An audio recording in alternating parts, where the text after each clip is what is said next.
La agenda que tenemos en este caso sería pues una introducción a esta norma internacional de auditoría, ver la conceptualización de importancia relativa, algunos requerimientos de la norma con relación a las determinaciones de este apartado y algunas guías de aplicación y anotaciones explicativas finales. Bien, iniciamos con la introducción de esta norma 320 con su alcance. Recordemos que las normas todas siguen una estructura: alcance, objetivos, definiciones y requerimientos. Es la misma estructura.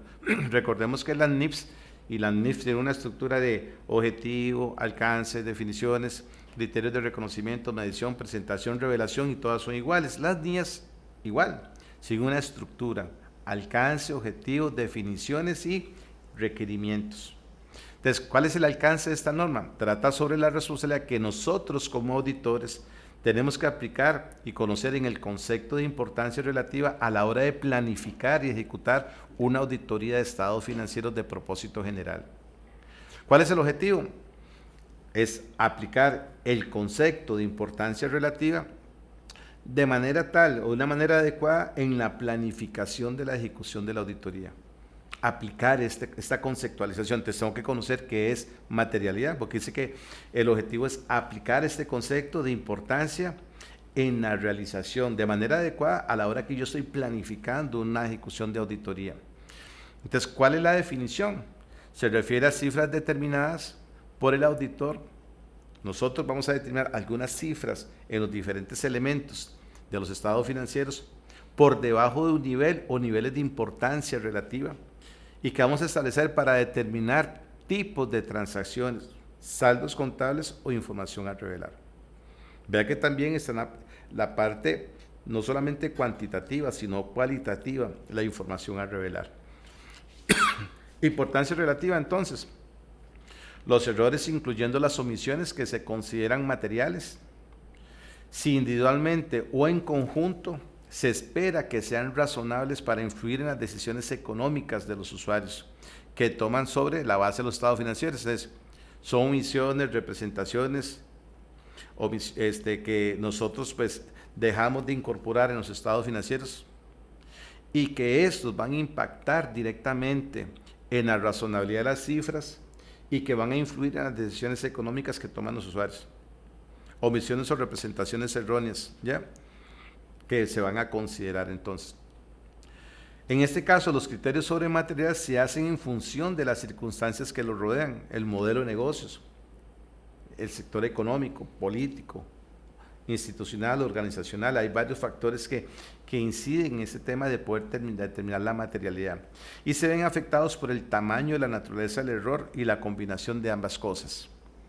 Los criterios sobre los asuntos que son importantes para los usuarios en los estados financieros se basan sobre consideraciones que son necesariamente comunes para los mismos, para esos usuarios, o para un grupo de usuarios o información financiera. Entonces, en este caso, pues vamos a ir desnudando un poco este concepto de importancia relativa. Cuando su omisión o representación errónea incide en la toma de decisiones. Oiga, su omisión no lo estoy aplicando. Representación errónea, lo apliqué pero de manera equivocada, va a incidir en la toma de decisiones de los usuarios. Ese es un concepto que ha generado pues mucha controversia, o sea, tal vez a nivel contable, o que a nivel contable se habla de importancia relativa, ¿ya? Importancia relativa planeada, se habla de lo que es materialidad. Entre la importancia relativa siempre va en términos porcentuales. Entonces, por ejemplo, para poder determinar si yo voy a reconocer una partida como activo o como pasivo, pero como activo como gasto, entonces yo tengo que ver cuál es la importancia relativa. Entonces, si yo estoy comprando un activo cuyo valor es un activo tecnológico cuyo valor es de $1,000, bueno, ¿es gasto o es activo? Bueno, tengo que ver la importancia relativa, ¿ve?, con relación al total de la población. ¿Cuántos activos tecnológicos yo tengo en la compañía? $1,000,000, $500,000, $300,000. ¿Cuánto representa? ¿Cuál es el peso relativo que representan esos $1,000 con relación al total de la población, para poder determinar si es de importancia relativa o no es de importancia relativa, si es material o es inmaterial?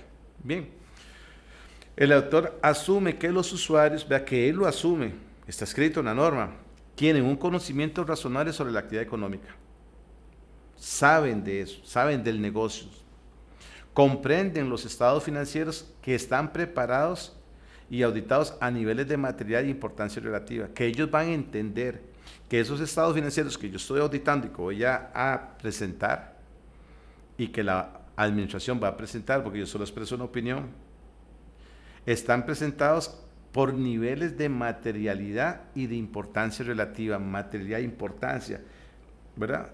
Relativa en función de las poblaciones, y que se reconocen las incertidumbres que pueden existir. Recordé que es escepticismo profesional, pueden existir representaciones erróneas, y que toman decisiones económicas con base en la información de esos estados financieros. Entonces yo soy el auditor, yo voy a aseverar esto, yo voy a entender que los usuarios comprenden la razonabilidad de la actividad económica, comprenden que los estados financieros son preparados bajo esta institución de la materialidad de importancia relativa, que reconocen que pueden existir incertidumbres y que sobre eso van a tomar decisiones económicas. Bien, ahora sí, ¿cuáles son los requerimientos de esta norma? Ya vimos lo que es el objetivo, el alcance y definición. ¿Cuáles son los requerimientos de esta NIA 320? Al establecer la estrategia global de la auditoría, NIA 300, el auditor determinará la importancia relativa, NIA 320, de los estados financieros en su conjunto.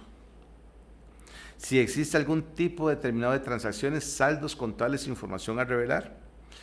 Prever razonablemente si las circunstancias de la entidad van a influir en las decisiones económicas de los usuarios, de los stakeholders basados en estos estados financieros, y determinará el nivel de importancia relativa a aplicar en dichos conceptos concretos que están presentándose en estos saldos de los estados financieros tomados en su conjunto por transacciones o saldos de cuenta final. Para la ejecución del trabajo, la finalidad es valorar los riesgos de incorrección material, de representaciones erróneas. Yo tengo que valorar esos riesgos y determinar la naturaleza en el momento en que voy a realizar la extensión de mis procedimientos de auditoría posterior, con el propósito de minimizar mi riesgo de auditoría a niveles aceptablemente bajos. Recuerde que era la suma del riesgo inherente, riesgo control, riesgo de detección, igual riesgo de auditoría. Entonces yo tengo que ejecutar este plan con el propósito de establecer esos procedimientos y obtener evidencia que me ayude a minimizar mis riesgos de auditoría a niveles aceptablemente bajos. En la revisión de la medida de la auditoría que avanza, o sea, en la medida que esta auditoría se va desarrollando, se va desenvolviendo a través de la misma, pues vamos a revisar la importancia relativa de los estados financieros, ¿ya? En el momento que se disponga durante la realización de la misma, de la información que pueda existir al inicio, durante el desarrollo o al final, si lo hubiese, y de acuerdo a las cifras que se hayan determinado. Si concluye que es adecuada la importancia relativa, ¿verdad?, de lo que es el estudio que estamos haciendo, o esta es inferior a la determinada inicialmente, pues va a hacer un estudio necesario en la ejecución del trabajo, la naturaleza y el momento de la realización de estas pruebas o estos procedimientos para obtener evidencia. Lógicamente, todo eso lo vamos a documentar a través de la carpeta Los papeles de trabajo de la NIA 230. Deberá incluir documentación de auditoría, de acuerdo a primero, lo que es la materia de los estados financieros como un todo. Vamos a tener que documentar el cálculo de la materialidad, cómo llegamos hasta ese número, si aplica o no la materialidad para los casos particulares y cualquier revisión que se realice sobre la materialidad durante la auditoría, porque podemos estar cambiando algunos niveles de material de acuerdo a las aseveraciones que estemos realizando y a los procedimientos de auditoría. Entonces, a todo esto, pues la norma nos regala una guía de anotación. Entonces dice importancia de los riesgos de auditoría. Los objetivos globales del auditor consisten en obtener una seguridad razonable de que dichos estados financieros tomados en su conjunto están libres de representaciones erróneas motivadas por el fraude o por el error, y que esos estados financieros están cumpliendo de manera razonable, dan una seguridad razonable, esas cifras según los marcos de referencia, en este caso las normas internacionales de información financiera, permitiendo que nosotros como auditores podamos expresar una opinión sobre si esos estados financieros sí están preparados en todos sus aspectos materiales de conformidad con el marco de información financiera aplicable. En nuestro caso, ni para pymes, ni full o NIC SP.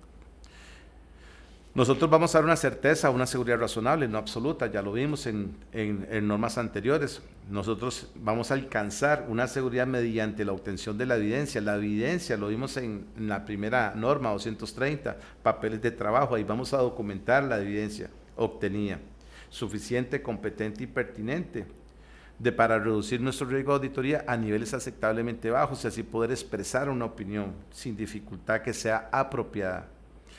Este riesgo de auditoría es el riesgo de que el auditor exprese una opinión de auditoría inadecuada.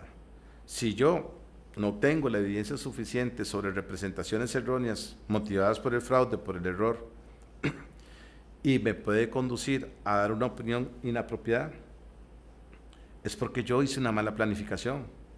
Yo no apliqué bien la conceptualización de lo que es el conocimiento del ente, de la evaluación de control interno, de la identificación de riesgos, de la importancia relativa planeada para determinar la materialidad de las cifras y con esto poder obtener evidencia suficiente, competente y pertinente en la cual yo poder descansar mi opinión y dar una opinión según las circunstancias de mi auditoría. Por eso en el dictamen de opinión dice, condujimos nuestra auditoría con base en, primero, código de ética y las normas internacionales de auditoría. Y dice el auditor, considero que la evidencia obtenida fundamenta mi opinión.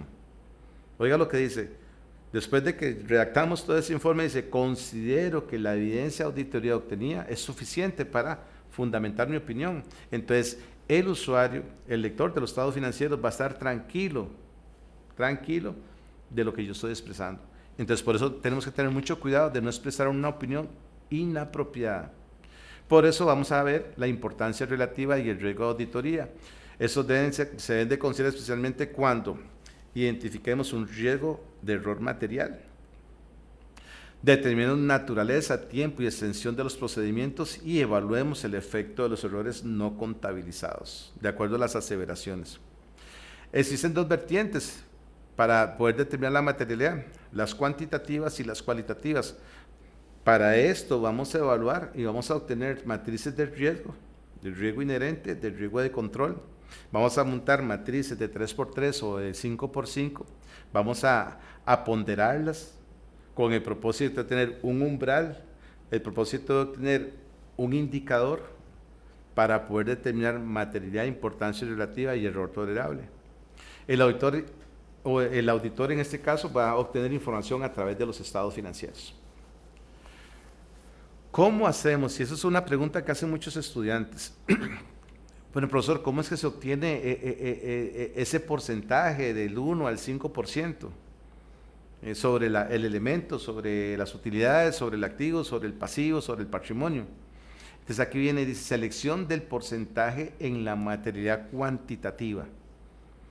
Dice, la determinación de un porcentaje a aplicar a una referencia elegida, un punto de referencia elegido, implica la aplicación de juicio profesional.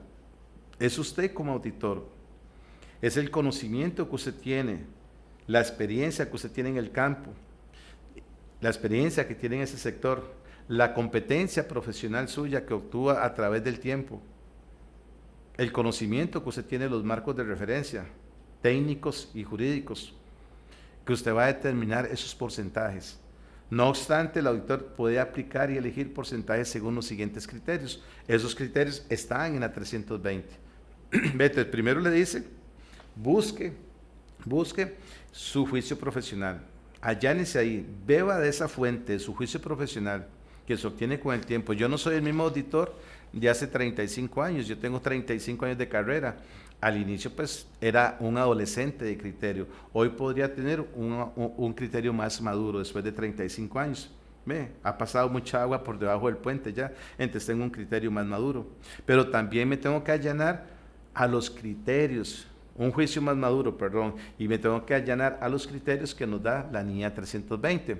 La determinación de la materialidad implica la aplicación del juicio profesional del auditor. El auditor puede elegir dos técnicas.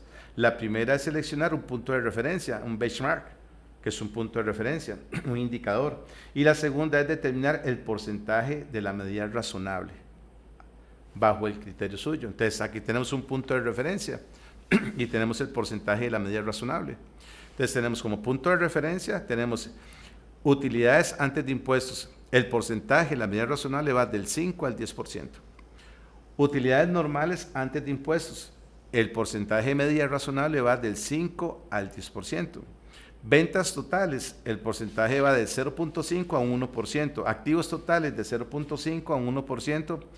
Capital de 1 al 2% y activos netos del 0.5 al 1%. En función de eso vamos a hacer 3 ejemplos entonces. Ejemplos, dice, una entidad que a través de sus años de operación ha generado pérdidas, muestra la siguiente situación financiera el 31 de diciembre de 2015. Entonces, activos, 20.127.640, pasivos, 12.541.971, patrimonio, vea que lo marcamos en rojo y ahorita vamos a ver, 7.585.609, ingresos operaciones, 26.386.859, costos, 22.844 es 212, perdón. Gastos operacionales, 3.159.744. Gastos financieros, 2.289.996. Ingresos financieros, 1.994.998, para una pérdida de 11.095. Este es un punto de referencia. Bien. La pérdida es un punto de referencia, lo vimos acá, punto de referencia, ¿verdad? Aquí tenemos utilidad. Utilidad antes de impuestos, pues puede ser también pérdida, ¿verdad? Entonces vea que al determinar el punto de referencia más apropiado a determinar la materialidad de desempeño y el umbral mínimo, que son 3, determinar materialidad de desempeño y el umbral mínimo. Para postear los ajustes en lo que es nuestra cédula de diferencias de auditoría o nuestra planilla de diferencias de auditoría, pues vamos a ver la solución de este caso. Dice, teniendo en cuenta que esta compañía se encuentra generando resultados negativos, la utilidad o la pérdida antes del impuesto resultaría un punto de referencia negativo o muy bajo para poder determinar materialidad. Por lo cual no sería apropiado ni determinado que este punto de referencia se pueda considerar. Lo mismo aplicaría en aquellas entidades donde las utilidades antes de impuestos sean muy bajas. Entonces, cuando yo tengo pérdidas o tengo utilidades muy bajas, no sería un punto de referencia apropiado escoger o determinar, para determinar materialidad, umbrales, estas pérdidas o estas utilidades.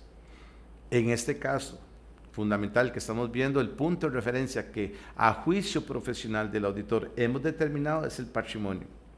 El punto de referencia debe ser el parámetro que más influye en las decisiones económicas de los usuarios del grupo. Entonces, si estamos en una asociación solidarista, pues probablemente la cartera va a ser el punto de referencia. El patrimonio va a ser el punto de referencia. ¿Por qué? Porque ahí tengo los aportes de los socios y tengo el aporte patronal. Entonces, esa sería el punto de referencia más adecuado porque es la partida que tiene mayor peso en la situación financiera de la empresa. Si estamos en una empresa comercial, puede ser que los inventarios sea el punto de referencia porque es el que tiene mayor peso en la situación financiera de la organización. En una asociación solidarista, pues otro punto de referencia pueden ser los ingresos, ¿ya? Porque ahí entra todos los ingresos de los aportes de los socios y los aportes patronales. Entonces el punto de referencia puede ser ese. En este caso específico, el punto de referencia es el patrimonio. Vea que el punto de referencia, ¿cuál es? Es el parámetro que influye más en las decisiones económicas de los usuarios. Entonces, en una asociación solidarista, pues probablemente es el patrimonio, ¿eh? En este caso, va a ser el patrimonio también. Entonces, teniendo esto claro, busco ese punto de referencia en el estado financiero. Entonces, lo marcamos con rojo, son 7.585.609. A ese le vamos a aplicar el porcentaje. Para los parámetros netos, como el activo neto, es razonable un porcentaje que se encuentra en intervalo de 5 a 10. Ya lo vimos en la matriz. Aplicamos de 5 a 10. Para este caso, donde se trabaja con saldos de cierre y no con saldos de planeación o preliminares, donde se puede seleccionar entonces el 10% para no sobreauditar. Entonces tomamos materialidad. El punto de referencia va a ser los 7 millones de patrimonio. Entonces decimos 7.585.609 por el 10%, la materialidad va a ser de 758.561. Esa sería la materialidad. ¿Cuál va a ser la materialidad de desempeño? El 75%. Usted puede trabajar el 50 al 75%. Entonces, en este caso, 758.561 por ese 75% nos va a dar una materialidad de desempeño de 568.921, que también le llamamos error tolerable en algunos casos. Umbral. ¿Cuál va a ser el umbral mínimo entonces que nosotros vamos a trabajar para efectos de esto? Que ya sería lo que consideramos como ese error tolerable. El umbral mínimo posterior a los ajustes de la planilla de lo que es el estudio, las diferencias de la auditoría, ya con lo que nosotros vamos a hacer nuestras revisiones, sería 758.561, que sería la materialidad, lo multiplicamos por ese 5% y nos va a dar que este umbral mínimo es de 37.928. Es el error mínimo que yo soy dispuesto a tolerar en el diseño de la auditoría. El mínimo, el umbral mínimo que yo estoy dispuesto a tolerar en una representación errónea para expresar una opinión sobre los estados financieros. Cabe resaltar que no se tomó el total de los ingresos porque al aplicarle el porcentaje del 10%, por ejemplo, pues la materia nos iba a dar muy alta, nos iba a dar 2.638.686. Entonces va a ser puede ser que queden algunas representaciones erróneas que no podamos identificar porque este umbral esta materia sería muy elevada. Ok, ves que eso va de acuerdo al juicio del profesional del auditor. Ejemplo 2. Una entidad que se encuentre en una etapa preoperativa muestra la siguiente situación financiera al 31 de diciembre de 2015. Activos, pasivos, patrimonio, los gastos correspondientes y llega a una pérdida de 1.6.749. Igual, determinar el punto de referencia más apropiado y determinar la materialidad para lo que es el desempeño y el umbral mínimo para así postear los ajustes de las diferencias en nuestras auditorías.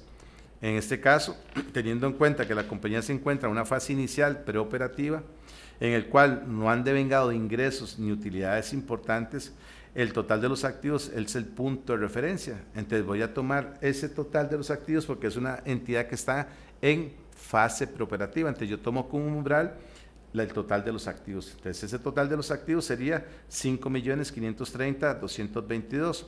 A ese total yo le aplico el punto de referencia de lo que es el indicador razonable, que sería en este caso el 3%, y me da que la materialidad va a ser de 165.907. La materialidad de desempeño va a ser el 75%, en este caso también, entonces va a ser de 124.430. Y el umbral mínimo va a ser el 5%, de 165.907 por el 5% va a ser 8.295. Cabe resaltar que este tipo de compañías también puede optar por otros parámetros, otros puntos de referencia, pero acá en este caso consideramos que el activo total es el punto de referencia más importante, de mayor importancia, de mayor relatividad para poder determinar lo que es el umbral mínimo y poder determinar la materialidad de desempeño. Y finalmente, ya para terminar esta NIA 320, caso número 3. Una entidad que a través de sus años de operación ha generado utilidades muestra la siguiente situación financiera al 31. Este es caso contrario. Primero una empresa con pérdida, una empresa en fase preoperativa. Ahora tenemos una entidad que tiene una utilidad de 5.105.347 y que a lo largo de los años presenta utilidad. Entonces aquí, lógicamente, vamos a tomar como punto de referencia los 5 millones. 5.105.347, determinar el punto de referencia de solución. Aquellas compañías que siempre han generado utilidades o en las que ese enfoque principal es la obtención de utilidades, los usuarios de los estados financieros van a considerar ese como el punto de referencia. De nosotros, usando nuestro juicio profesional, pues optamos de que ese es el punto de referencia más adecuado para poder determinar la materialidad de desempeño y el umbral mínimo, conocido también como el error tolerable. Entonces tenemos 5.105.000, le aplicamos el porcentaje que se establece, recordemos que era el 10%, ¿verdad? Entonces le aplicamos el 10% y nos dice que el umbral es de 510, 535. La materialidad. ¿Cuál va a ser la materialidad de desempeño? Por el 75%. 382, 901. ¿Cuál va a ser el umbral mínimo para determinar lo que es el error tolerable? 510, 535, que sería la materialidad, por el 5% nos va a dar 25.527. Ese va a ser entonces el punto de partida, el error máximo que yo estoy dispuesto a aceptar durante el desarrollo de mi auditoría. Entonces, todo lo que salga por debajo de esa cifra, pues yo lo voy a tolerar, y todo lo que salga por debajo de esa cifra de 25.527, yo lo voy a considerar en mis procedimientos de auditoría. Bueno, jóvenes, hemos llegado al final de esta cuarta estación. Esta norma es bastante corta, tratamos de explicarla a través de 3 casos. Recordemos que un caso con pérdida, un caso en fase preoperativa y un caso con utilidad. Recordemos que tenemos que buscar puntos de referencia. Cuando usted está haciendo sus trabajos en el desarrollo del curso con los profesores y van a tener que calcular material, recordemos los puntos de referencia, que es juicio profesional. Y que ese juicio profesional usted va a aplicar los valores razonables que están en la misma norma. Usted se va a la NIA 320 y ahí están esos factores, esos porcentajes que usted va a aplicar de acuerdo a ese punto de referencia. Entonces, recordemos que ese punto de referencia usted lo puede considerar por la partida que tiene mayor representación, mayor peso en el balance de situación. Pusimos el ejemplo de las asociaciones solidaristas, que puede ser el patrimonio, puede ser una empresa comercial, que debe ser el tema de los inventarios, puede ser una empresa industrial, que puede ser todos los activos totales, y en función de las entidades que tengan utilidades constantemente, pues el umbral o el punto de referencia va a ser lo que son las utilidades.